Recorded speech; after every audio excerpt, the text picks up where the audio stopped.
It's been a busy and exciting week for hundreds of 4-H and FFA students from across the country. They're in Oklahoma taking part in the National Land and Range Contest. The newest member of the SUNUP team, Kristen Loveland, caught up with them at a practice session in Edmond.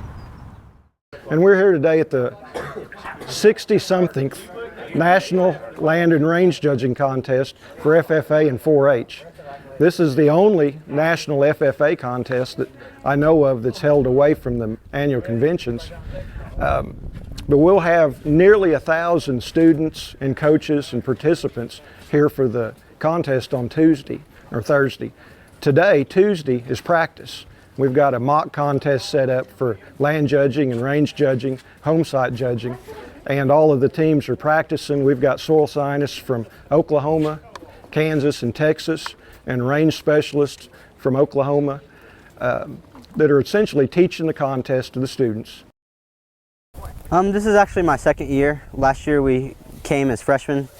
We were encouraged by our old ag teacher, Mr. Brooks, to start this, and at first I didn't really think I was going to really enjoy it, but once I got more into it, I decided that this is really something that I wanted to do. We don't have the same soil as everybody else from all around the country. I saw a team from Hawaii here this morning. Well, Hawaii doesn't have near the same soils as we do. So we get to practice, we get to teach, we get to enjoy visiting with the students and coaches.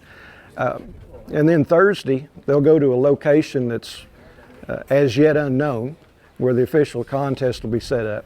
From a land resource management standpoint, and again, I'm biased, but as a soil scientist, I think it's important that the broader public understand the importance of soils and the importance of how we manage them and how that influences their productivity and the amount of degradation that can occur.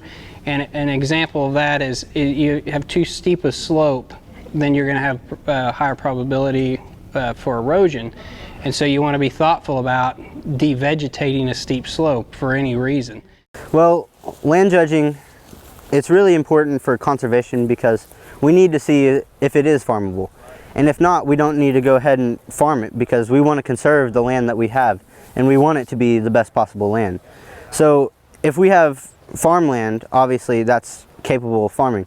But if we just have something that you're supposed to graze cattle on, then you don't want to farm that because you could lose, your topsoil, and you could lose all of your value to the land. I get all kinds of questions about, well, how am I going to fix this problem? And a lot of times the easiest answer would have been to use that land differently. And so this contest provides the students with the basic skills to go out into the world and look at the soils and the landscape and say, maybe we shouldn't till this land, maybe it should be left to grass, or maybe we should build the house in this corner of the lot instead of that corner type answers. Some of the things that I've learned is, like my family, we own a farm in Beggs, Oklahoma, and it has really allowed me to see what portions of the farm are actually farmable and what we should just graze cattle on and stuff like that. And I think it'll be a good life skill for me, because if one of my friends has some land and they need, some evaluation on it to see what they have, then I can always help them.